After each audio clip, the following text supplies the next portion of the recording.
Olá, seja mais uma vez muito bem-vindo aqui ao canal do Ayrton Broto.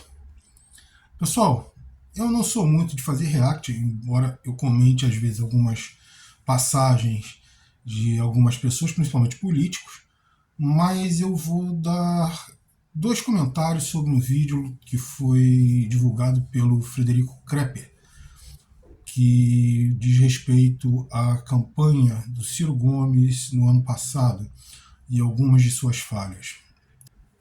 Antes de tudo, pessoal, se inscreva no nosso canal, assine o sininho, comente, compartilhe, dê o seu joinha.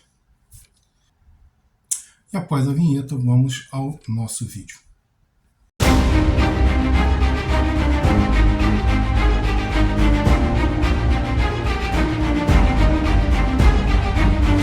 De parte do eleitorado da esquerda que ainda se referencia na mídia lulista e na forma lulista de ver o mundo. E aqui nesse momento, a partir de 2019, o Lula ainda está fora do jogo. E o Ciro ainda tem uma posição mais forte contra o Bolsonaro, disputando esse espaço aí na liderança da oposição junto com o Haddad. Ele ainda tinha um percentual razoável de intenção de voto para ser a principal força de oposição. Só que a falta de máquina de novo cobra o preço. O Ciro tinha um capital político que ele poderia ter trabalhado desde o fim de 2018, que poderia e deveria ter sido incluído numa rede de comunicação e numa estrutura de militância que acabou ficando solto por aí. Essa ausência de máquina ajudou para que esse capital político se perdesse depois da volta do Lula ao jogo por conta da questão do voto útil. Como não se vence com o exército dos outros, a parte lulista que foi de Ciro em 2018 voltou para o colo do Lula depois que ele voltou. Não faria sentido votar em alguém para substituir o Lula tendo o original para votar.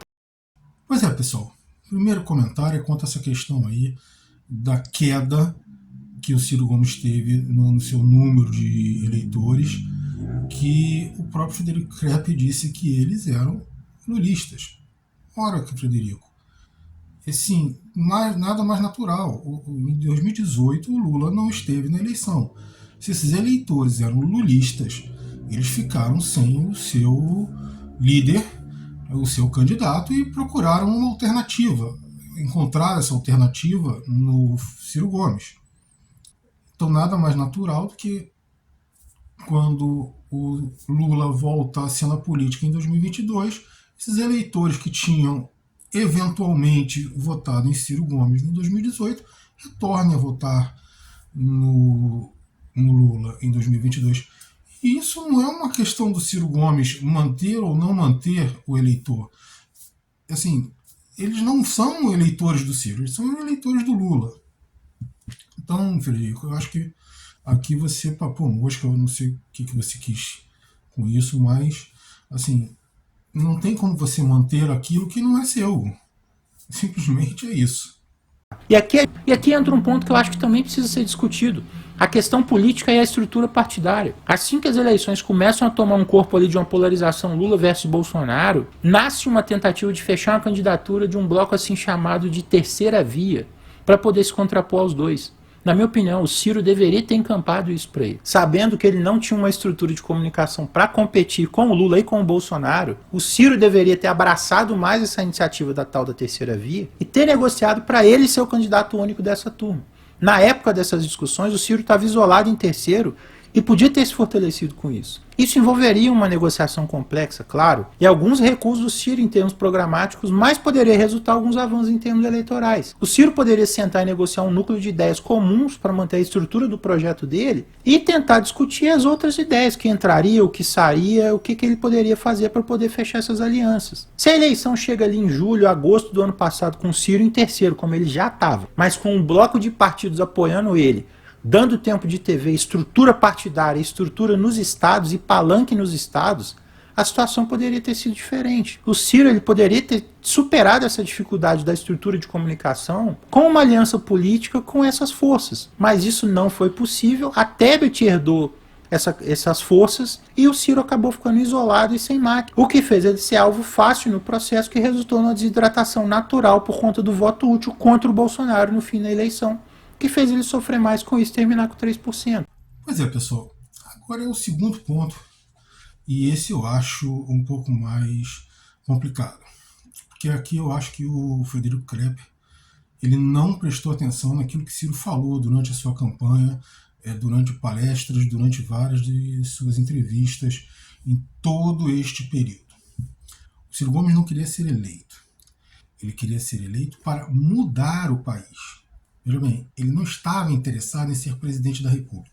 Ele estava interessado em ser um presidente da República que revolucionasse o país, que mudasse o país profundamente.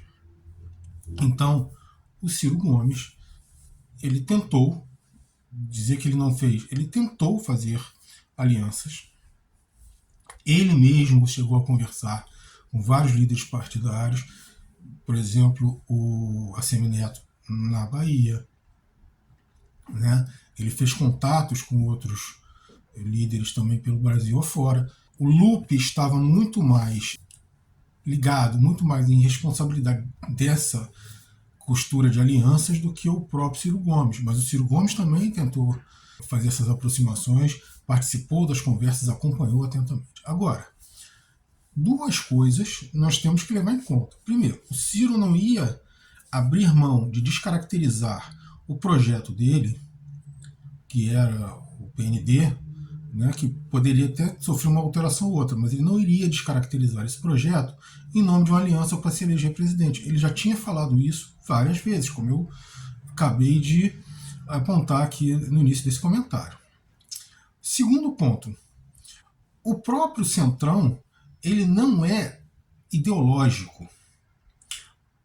Os próprios partidos brasileiros, de modo geral, não são ideológicos.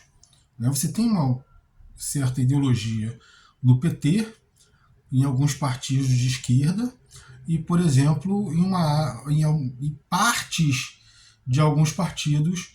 Você também tem uma certa ideologia de direita concentrada no PL, que é onde o Bolsonaro está. É uma ideologia bolsonarista, né? Mas você não tem aquela ideologia dos partidos. O Partido Trabalhista Inglês, que luta pelas causas do trabalhador, o Partido Comunista, né? Isso não existe no Brasil. O próprio PDT, que, digamos, é um partido que deveria abraçar a causa trabalhista, e que hoje quem está mais próximo dessa causa trabalhista é o Ciro Gomes e suas ideias. O próprio PDT, na verdade, ele tem ali um núcleo duro e espalhado em algumas lideranças estaduais que até pensam com a cabeça trabalhista. Mas, assim, a grande maioria do partido, dos seus caciques, das suas diretivas estaduais, municipais, são simplesmente eleitoreiras. Eles não estão nem aí para ideologia trabalhista. Então, assim, esse negócio aí não faz o sentido que se pensa, você tem que ter uma aliança. Não. Você tem que ter uma aliança para governar, não para se eleger. O próprio Bolsonaro se elegeu sem grandes alianças, tá? Com o partido nanico, com uma minutagem pífia no horário eleitoral, mas ele se elegeu, porque justamente ele fez uma aproximação com o povo direta, que é o que eu sempre cobrei do Ciro Gomes. O Ciro Gomes tinha que fazer uma aproximação direta com o povo. E não é entrar na favela para fazer um videozinho bonito para dizer que olha só como eu estou próximo do povo. Né? Não! Na hora lá, é criar o fato. O Bolsonaro ia para a rua nas manifestações e criava o fato. O Ciro nunca fez isso. O Ciro sempre que ia, já era como candidato, como pré-candidato. E aí, meu amigo, não funciona. Bom, então é isso, pessoal. Eu não vejo isso como um grande erro do Ciro. Assim, o Ciro já tinha dito que não ia vender a alma, que ele não queria ser presidente do Brasil por ser, que se ele quisesse ser presidente a qualquer custo, ele já poderia ter sido, porque era só ele ter abraçado esse tipo de situação, ele teria apoio dos bancos, ele teria apoio da mídia, ele teria apoio de todo mundo. Mas ele nunca quis. O brasileiro, ele não vota na ideologia, ele vota na pessoa. A verdade é essa. E contra o Lula, contra o Bolsonaro, ninguém tem a chance naquela eleição, em 2022. Talvez na próxima alguém apareça com chance de derrotar o Lula nas urnas, porque pelo andar da carruagem o governo dele vai ser desastroso e aí ele vai perder muito eleitor. Mas não é o momento ainda. Valeu, pessoal, até o nosso próximo vídeo.